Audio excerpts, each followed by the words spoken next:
Thanks everyone for coming. I'm Kuehlhorn. I'm a systems engineer and team lead at Lextech Global Services. Been running my own team for about 8 months now. In that time we've released 5 products to our to many very large national and international corporations. And I basically just want to talk a little bit about our approach to Agile and kind of how that facilitates our development process. So I wanted to start by talking about why Agile, talk about the motivation.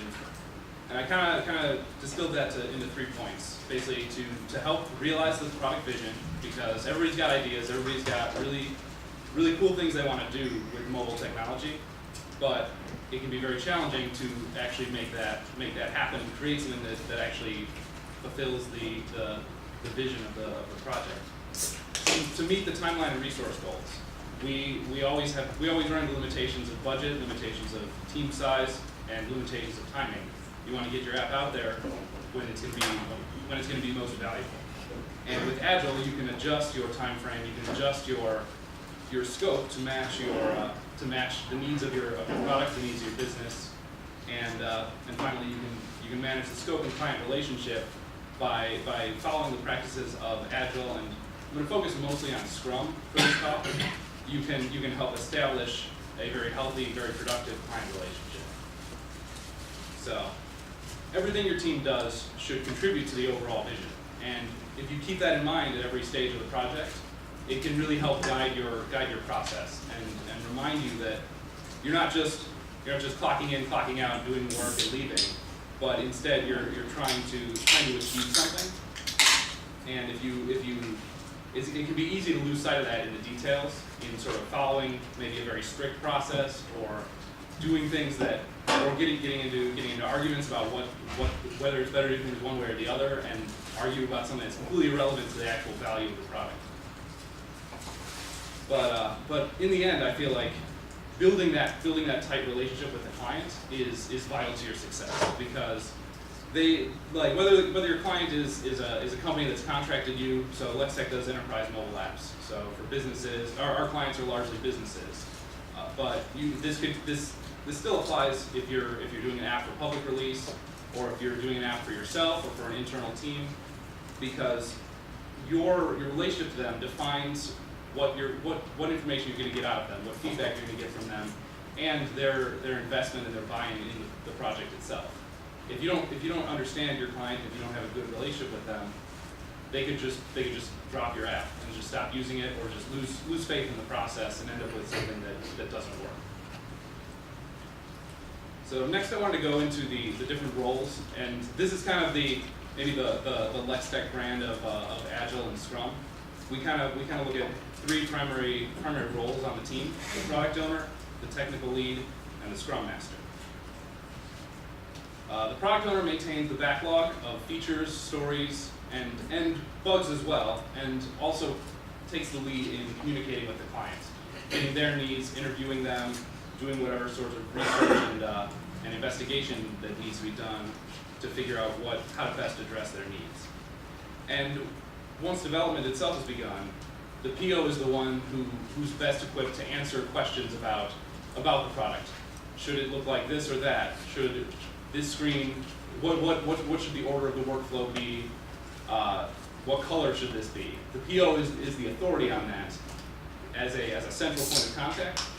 But that doesn't mean that the PO should be a dictator and just make all the decisions themselves.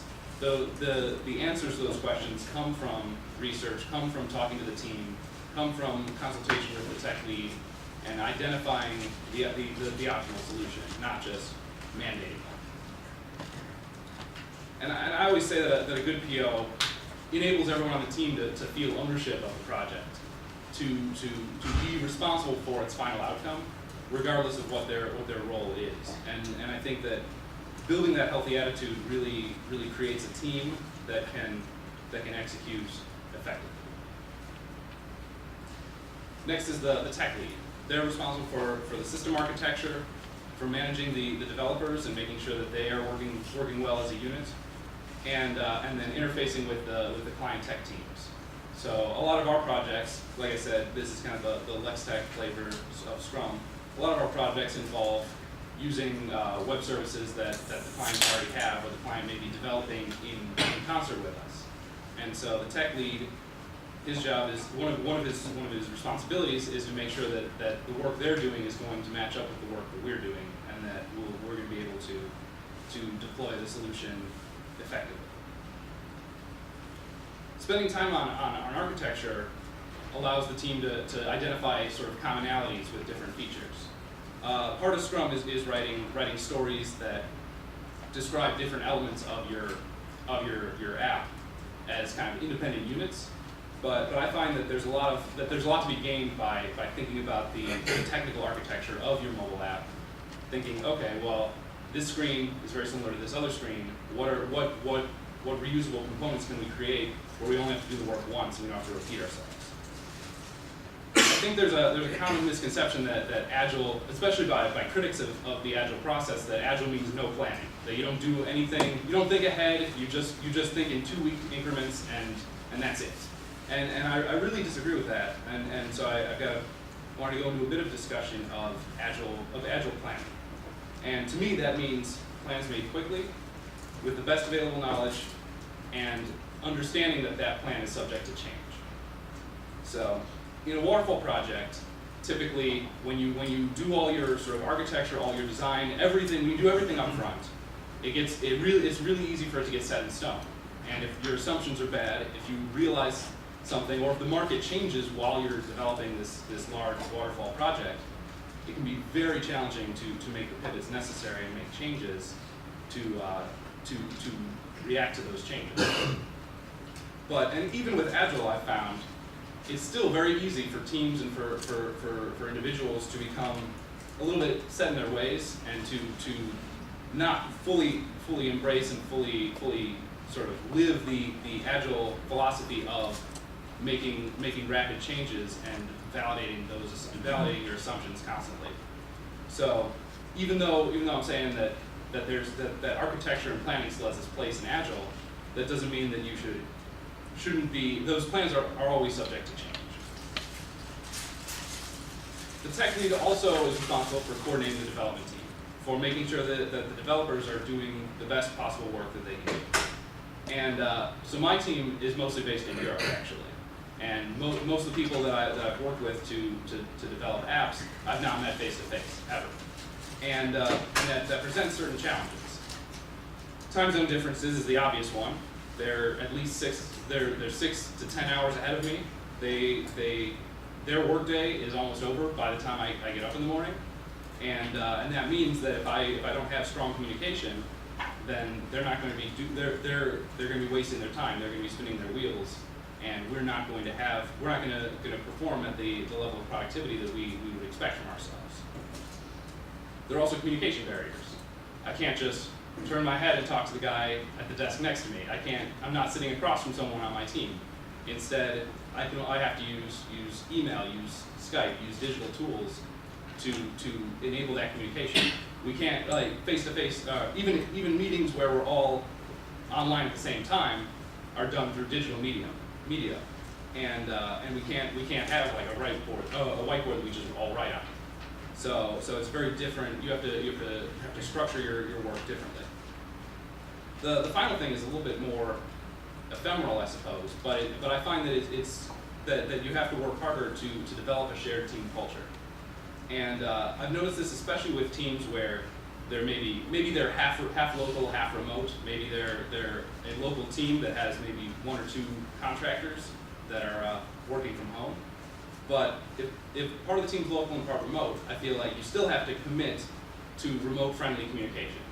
So rather than have a lot of discussions, a lot of important sort of feature communication happening live in person at your desk, in your team space, you need to move those to chat, to instant messenger, to Skype, to email, to your project management system. You need to commit to that. Otherwise that remote team member is going to be left out. Otherwise, they're not going to understand what it is what the expectations are. They're not going to understand what you're doing, and then it's very easy to say, oh well, we're just having a hard time working with this remote person because they're not doing what we expect them to do, because they weren't privy to all these conversations that happened.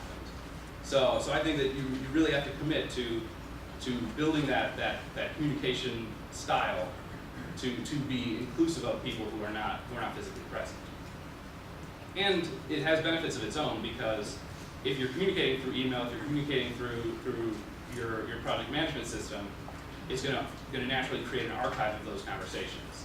So you're going to be able to look back on them. They'll form part of your project documentation to a certain extent. So the other thing relating to the sort of team culture when you're managing a remote team is that I feel like you really have to make an effort to communicate with everyone on the team, both individually and as an entire team. And I kind of say that you want to go overboard on that. You want to be maybe more forthcoming, more. You want to communicate with them more to help compensate for the fact that you're not sitting with them. You don't just have water cooler talk. You don't have sort of casual conversations as much. You have to sort of make a little bit more effort to make those happen. But I really think that's part of a healthy and a naturally growing team. So the other thing that I found really helps dealing with remote teams is, like I said, if they're 6 to 10 hours ahead of me, then as a team lead, I'm not there to review the changes they make to the code right away, and I can't necessarily it's more challenging for me to have a conversation with them. So one of the ways that the team that we got together and we decided to address this was by instituting peer reviews of code. And honestly, I've kind of fallen in love with this technique, and I think that it's had so many positive effects on not only the quality of the code itself, but the way the team has approached the code, that I recommend it really for any sort of team.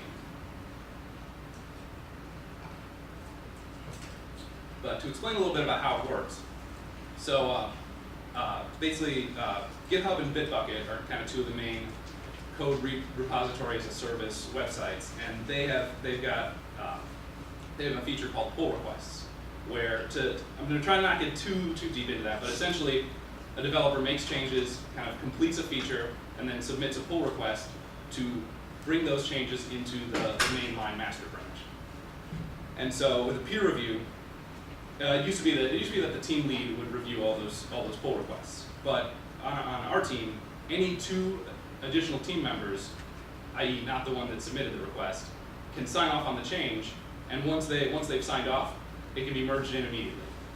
So that has a few kind of natural consequences, natural effects, where the reason that so a pull request can't really be approved until it will merge in cleanly. So whatever developer is writing that code is responsible for the integration of that code. And I think that's really helpful in making sure that the person who's the most familiar with that particular solution, that particular change, will then be bringing that into and integrating that with the rest of the system and any other changes that were made along the way. But also, it happens immediately because that gives the team, that shows the team that I trust their authority. I believe that they know what they're doing.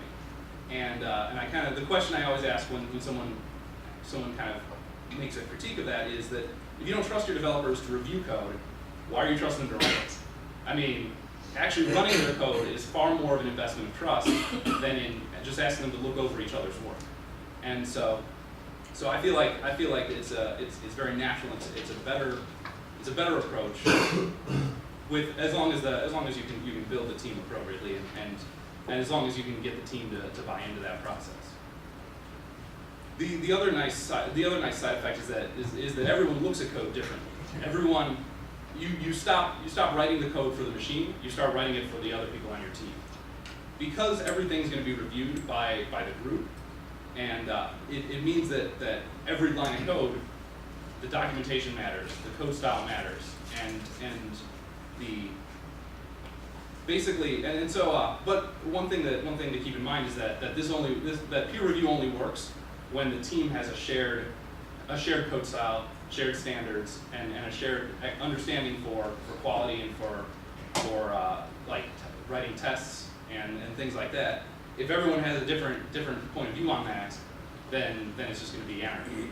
So to institute a peer review system, you really have to set those standards early, and I mean, evolving standards, of course, and they'll change as the team composition changes, as the team becomes more mature, and but you want to build those shared standards so that everybody has a common basis to work off of for what is good code. Is that like setting up a style guide? Yes, a style guide would be a perfect example. And yes, a style guide and maybe examples and sort of some of the things that programmers like to fight about indentation and where the curly braces go, things like that, because you don't want people to be having those arguments randomly throughout the project. You want to get it out of the way and revisit it only when appropriate. Yes? In this example, how big is the team overall? So the team has fluctuated a bit in size between 3 and 7 people. Well, speaking at least of developers, there's designers and QA and program management and things like various different sort of other parts of the team. But to focus on the developers, it would be 3 to 7. So almost half of the team has seen any part of the code. Right. If you had a larger team, would you scale up?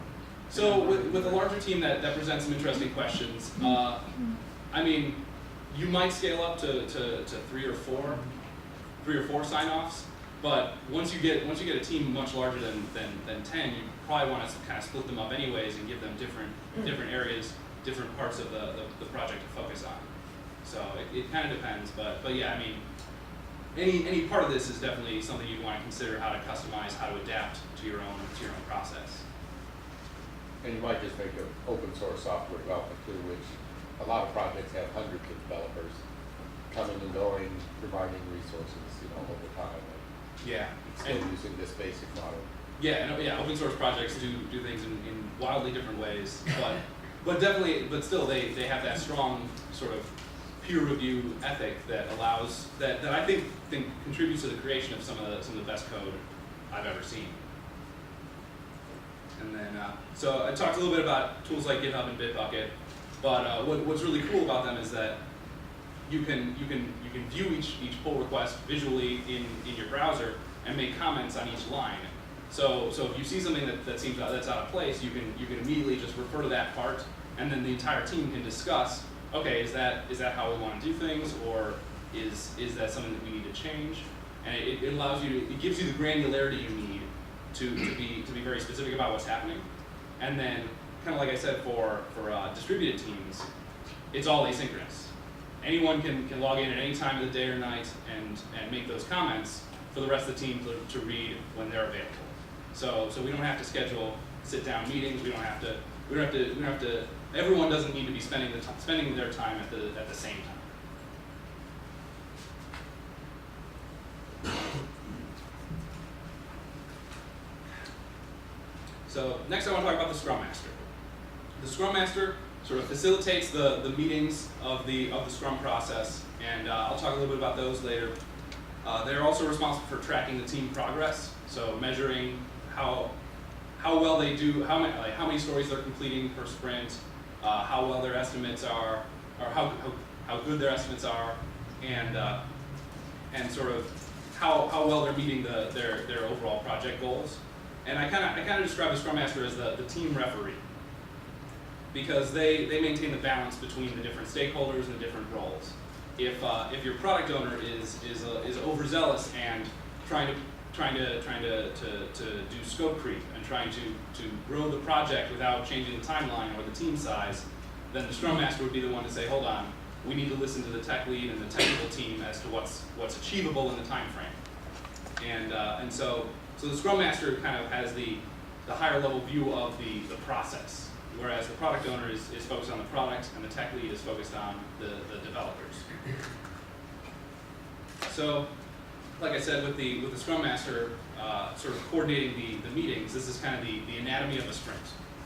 So, to give you a little bit of a basis, Scrum is typically structured around 2 to 4 week sprints, and every sprint you have a planning meeting, a release/demo at the end of it, and then a retrospective to kind of sort of sharpen your saw and go over what things need to be changed in your process and your workflow. But backlog grooming, I feel like, isn't emphasized enough in current sort of Scrum literature, because I feel like that's where a lot of teams go wrong, because they will. So backlog grooming, to explain a little bit about what it is it's the creation, prioritization, and elaboration on stories. And so stories are essentially are like units of functionality that are written to describe something your app should do. And so backlog grooming is taking time out to look at the stories that already exist, add new ones to account for missing functionality or feature changes or things that the client may have given feedback on, and then making sure that each story, or at least making sure that the stories that are getting ready to be put into the next sprint have all the information needed for the developers to start work on them. I think that uncertainty can be one of the biggest productivity killers for a development team. If they don't really know what they're supposed to be doing, then they're going to have to make guesses, and it's going to be it sort of drains a lot of productivity and ruins the confidence in the solution that they're developing. So backlog grooming, I think, is critical to making sure that those stories have the requisite detail and are actionable, are things that a developer can say, okay, I picked up this story, I've worked on it for a few days, and now I can see that it's done because the story has acceptance criteria. It says this is what needs to be done for the story to be complete. It's spelled out, it's clear, and so without a healthy grooming process, everything else kind of becomes just artifice. Now, for an end of sprint release, I think that's another place that a lot of teams can skimp on a little bit, because they like, it's very easy for, especially if a sprint is over-planned or over-allocated. If you put too many stories in the sprint, then it's very easy for a sprint to kind of bleed over and just, oh, well, we didn't get everything, we got half the things done this sprint. We're either just going to shove it all into next sprint and just pretend, or we're going to just keep operating on the same sprint without really sort of having that clear separation and going through the evaluation and the retrospective process. But so that's the momentum part. And then for feedback, I think that making regular releases to clients is well, it's the only way to get them to look at your product and tell you if you're on the right track or not. So if you skip out on that, then you're going to get more of a waterfall type process where if they're not looking at it every 2 weeks or so, then you're kind of continuing on with your old assumptions, and you haven't had an opportunity to test those. So then the retrospective is kind of the final part of a sprint, and it's when the team gets together, led by the Scrum Master, and they kind of list out, they kind of go through first by listing all the issues they encountered in the last sprint, all the events that impaired their productivity, or all the things that maybe just got on their nerves. And basically the Scrum Master makes a list of them all, and then the team usually kind of votes on the top 2 or 3 to address in that meeting. And the rest are kind of carried forward to maybe be discussed in a future retrospective. But the ones that the team focuses on, they discuss why a certain frustration happened, and then they discuss what to do about it. And the Scrum Master is responsible for carrying out that remediation plan, for making sure that that the changes to the process take place. And so, for that process to be healthy, people really need to be honest and non-judgmental. So I think it's easy for a culture to develop where teams don't talk about what goes wrong. They try not to even think about it. They just sort of limp along with sort of injuries and flaws in their process, when really the Scrum Master needs to take charge and get people to share the barriers to their success and productivity. And the non-judgmental part helps create that safe space. It's, okay, we know we're not perfect. We're not trying to pretend to be perfect. These are the things that we're doing. These are the things we're doing wrong, and we're gonna confront them, address them, and get better as a team, rather than sort of living in denial. And then they should be courteous but still direct with their concerns. So I wanted to close out with with a little bit of kind of what I would see as the first steps for teams of wanting to become more agile or wanting to or have embraced an agile process but haven't quite or want to take it to the next level. And the start of that would be to foster a spirit of continual improvement. Like I said, accept that your team isn't perfect yet, and be open and be honest about that, but still strive for making incremental progress each day.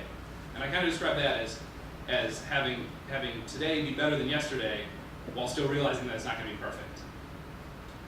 The second step would be to tailor the process to your own team and organization style. You can't necessarily just change everything all at once and not experience a lot of conflict. And conflict can kill a process like this because people will just see it as a threat. People will see it as an obstacle to getting work done. They'll find any number of reasons to criticize it. So you've got to take into account where you are to then figure out where you want to go with the process. And then the last one is, don't be afraid to push beyond your organization's comfort zone. Like good high quality change doesn't happen by just doing the same thing over and over again. You have to take risks, and especially with an agile process, agile really is based on the concept of managing and mitigating risk. And because in Scrum you're only making a concrete plan for the next 2 weeks. After those 2 weeks, you can decide to change everything. Hopefully that's not going to happen every time, but you can make subtle changes all the time, and you have to. But your organization, your team has to be receptive to those changes. So, thank you very much for listening. And if you have any questions, I'd be happy to answer. Yes. I was just curious, is there a sort of an easy example that you could walk us through that might have a story, and sort of like a typical maybe a calendar app or something, some sort of thing that would be a good example of an example of the story and. Oh, of a story. Okay, sure. Okay. So, to speak a little bit more on stories can often be very project specific and team specific, based on the way teams do their work, based on the specific app you're developing. But to give you a bit of a concrete example, you may say, okay, like stories early on are going to be very different than stories later as well. So early on you may say, okay, well, my app is tied to user accounts, so the user needs to be able to log in.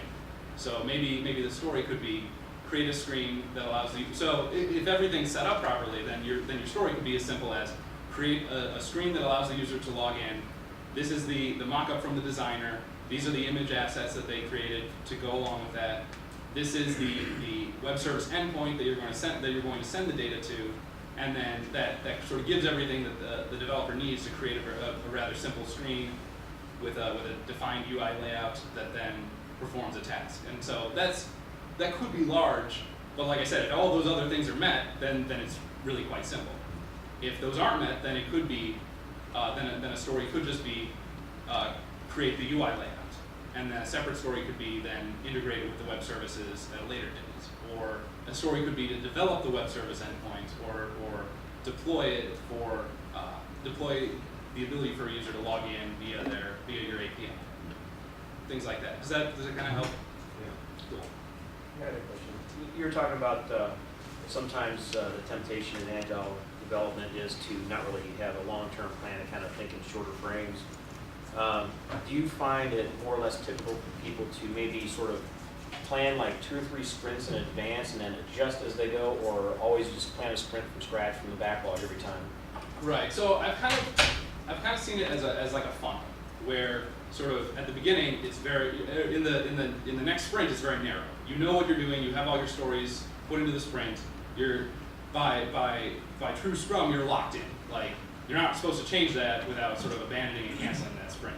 So in the 2 weeks you're solid. And you may know, and part of the product owner's responsibility is to keep the backlog prioritized. So theoretically, if you assume that this sprint is going to complete on schedule, then whatever the top sort of X stories in the backlog would be the next sprint. Right. And you can use that for kind of timeline planning, and that's part of kind of a burn down chart. And I'm not going to get into too much detail on that, but essentially, if you know how quickly your team is completing tasks, and you've estimated enough stories, then you can say, okay, well, at the end of 3 sprints, our backlog will be empty. So either we're done, or we don't know what we're supposed to be doing after that. So basically, so like I said, with the kind of funnel analogy, it gets wider and more loose towards the long term. So you have a dynamic plan, I would say.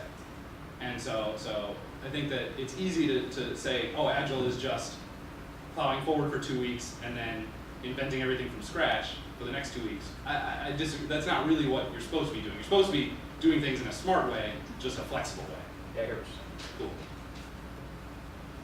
Yes? How do you go about getting what you need from client in order to sort of use this methodology? Right. And so that question has in it a lot of questions actually. Yeah. And kind of that's why I said very early on about client relationship. Like, we're more of a client in our case. Sure. Than the developer. great. So I can maybe tell you what the right things are to do, and then you can make somebody really happy. But basically, so like I said, it's the relationship with the client is really important. The ability to say yes and no to them when appropriate. To say and to say we can't do our job unless we have these things that we need. And so because like if a client is responsible for the web services, sort of if they deliver late on that, then that's gonna push our timeline, or it's going to impair quality, and it's going to impair quality, and it's going to cost more. And so some clients want to work in a more agile manner, we'll say a looser manner, where they may not be in full control of all those things. They may have another team developing the web service. They may have another contractor developing all the web services, so they don't have as much control over his schedule. They may not know how long it's going to take them, so they kind of accept the fact that they're not going to get predictable. They're not going to be able to predict exactly when things will be delivered and exactly how long things are going to take. Some clients want the more like a stronger guarantee. Maybe their business is seasonal, and they say, okay, well, I need this product to be out by the beginning of by January 1st for the new year. Now, tell me exactly what I need to do, and then I will make absolutely certain that I can do all those things. So those are kind of the two. I mean, it all comes down to having rapport, building rapport, and being able to figure out the right solution with the client. But when a client has a very fixed timetable and yet doesn't hold themselves to the same standard, that's when you run into trouble. When you say, oh, we just gave you what you needed 2 weeks ago, now we want that 3-month project done by our original deadline, that's bad. That's a bad situation. It's gonna be an argument. So does that kind of Yeah. Well, or maybe to expand upon that, sort of how it might tie into stories. I mean, does the client ever kind of lead the stories, or does the client just give you the scope and then you design everything? Yeah, so again, of course, it kind of depends on the client, but in a general sense, the product owner will go through the stories with the client, and the prioritization of different stories will be largely dependent on the client's desired features. And this is also kind of a place where mobile development is a bit different than like a web-based project, where with a web app you can make a deployment every week. You can make a deployment every day, and you can constantly be making changes. So the client's prioritized backlog is what they want to go live next. Whereas with a mobile app, because of the nature of App Store releases and people having to download a new version, you don't want to do that. You want to make one release and then plan an upgrade. So you need to plan out ahead a little bit further.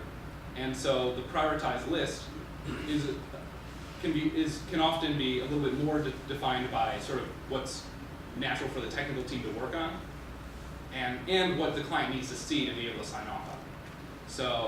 But like I said, the product owner performs that prioritization process with input from the client, and usually that would mean them reading the stories and helping write the stories, but it obviously depends on the level of their participation. So you do sort of approach the client with a story framework and kind of build in the story, and you go and implement the story.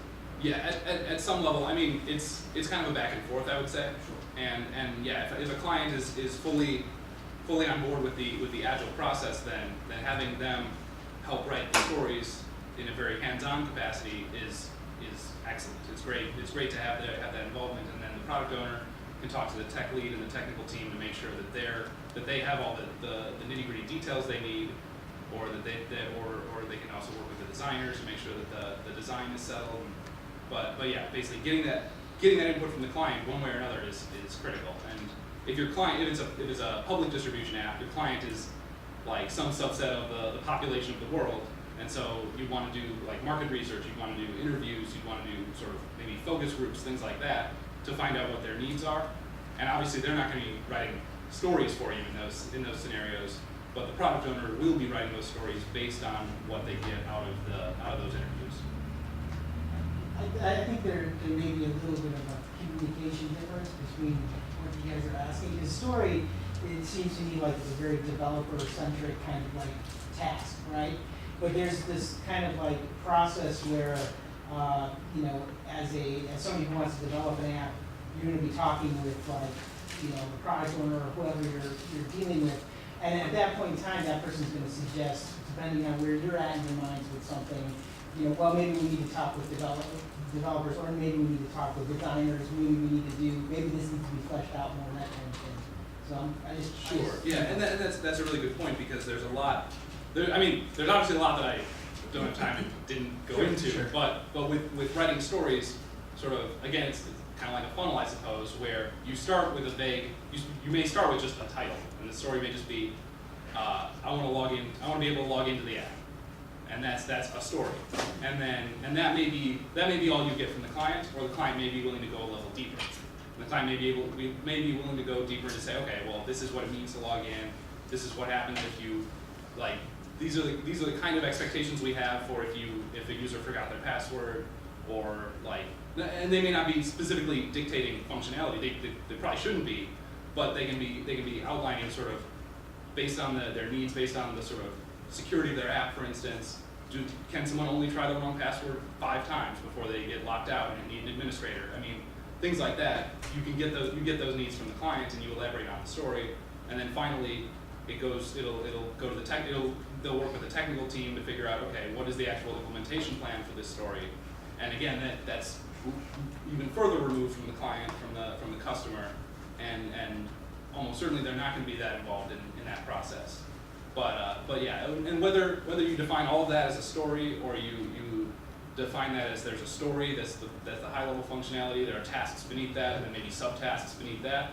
That's largely a matter of style, I would say. But yeah. I was just gonna make a comment. Like for me, like a huge benefit that we've seen is, like I think you said it earlier, which was spot on, is communication. So the communication for us, like the more waterfall style of development, we would often find ourselves a little bit removed from the customer articulates their requirements, and in my case, our customers are scientists and they're not application developers, and so they'd say what they want, and then we'd hook up with them at some point down the road, and we realized we took a wrong turn. Yes. And that gap is costly, because it's not just time, it's also money, of course. And so for us, the weekly scrums with the customers, and we always try to make sure we get the product in front of them every week. Absolutely. And all the time we're realizing, okay, we're either not good at interpreting requirements, or our customers are not the best at articulating them. So I mean, it's different, and so it's not a matter of it's always something that can be improved. Yes. About 10 years or so ago, there was a group called Agile Alliance that was based in part in Champaign, Urbana. It's a not-for-profit organization, and I've kind of lost track of it now. Is anybody in this group familiar with it? It's online. Very nice.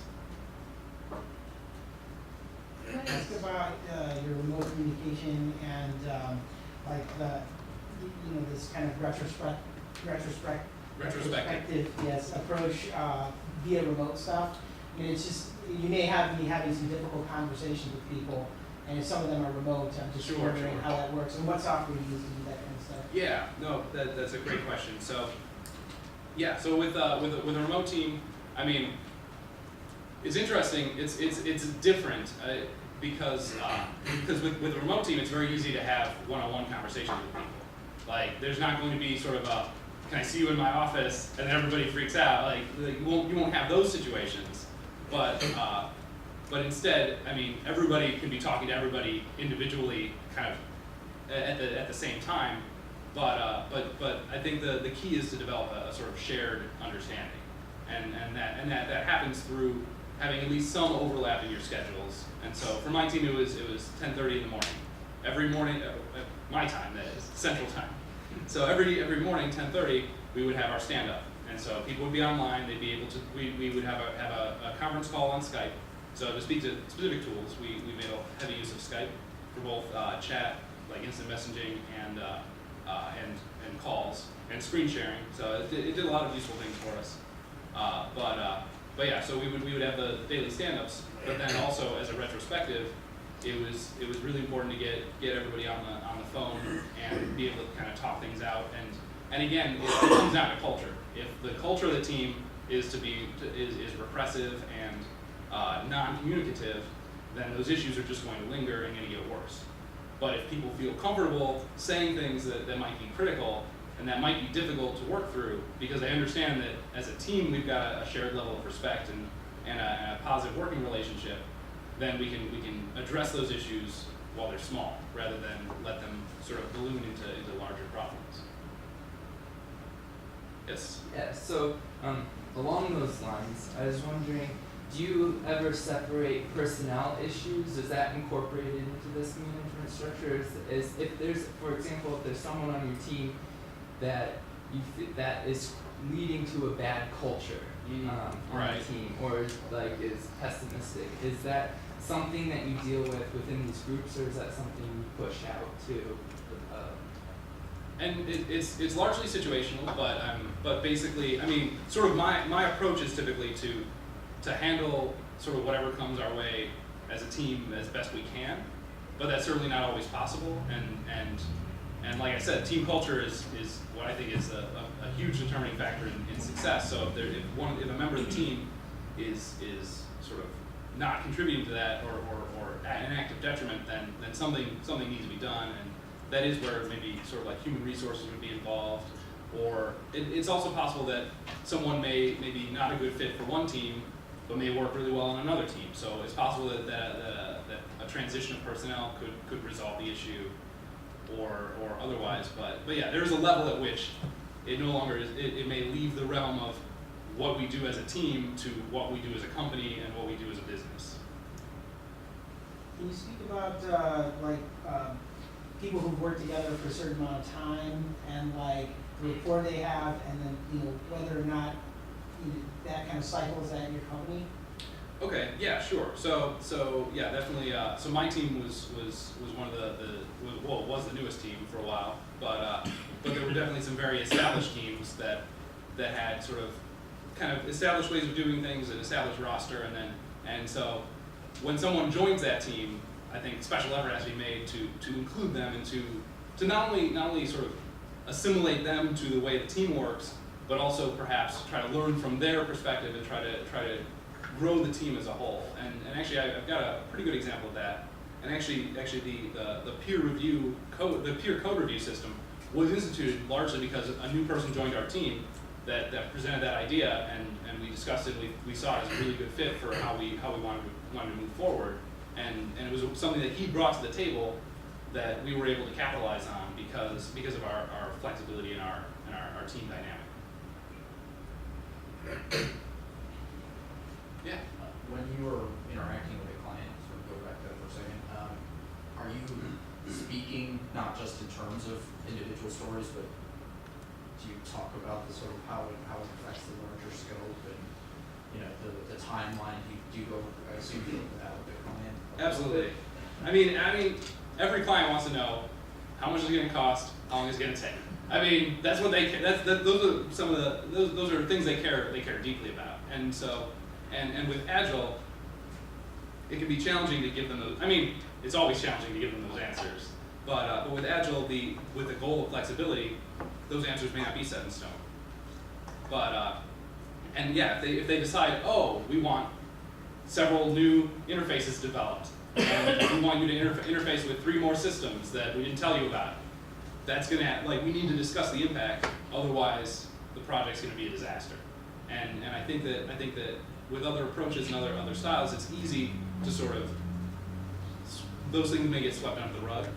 Whereas if you have an agile point of view, you say, okay, I know that things are gonna happen that I can't predict, but I'm gonna react to them in the most appropriate way possible.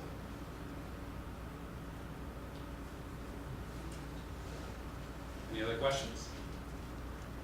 I think to follow up on that point, Sure. one benefit we've seen out of Agile is it allows you to establish your track record. So if you think it's gonna take 3 weeks and you're not able to deliver in that 3 weeks, or you're a week early, then you can factor that in as you plan the next effort with that same client on the Yes. same storyline.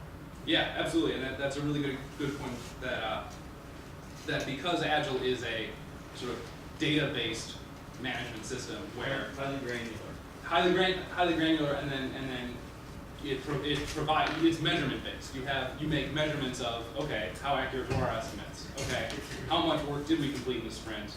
And then so it gives you that basis to have that conversation to say, oh, yes, this ran over because we didn't quite understand what the scope of the work was.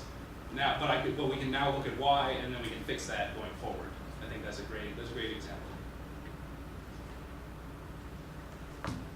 All right, thank you very much. Thank you, Tim.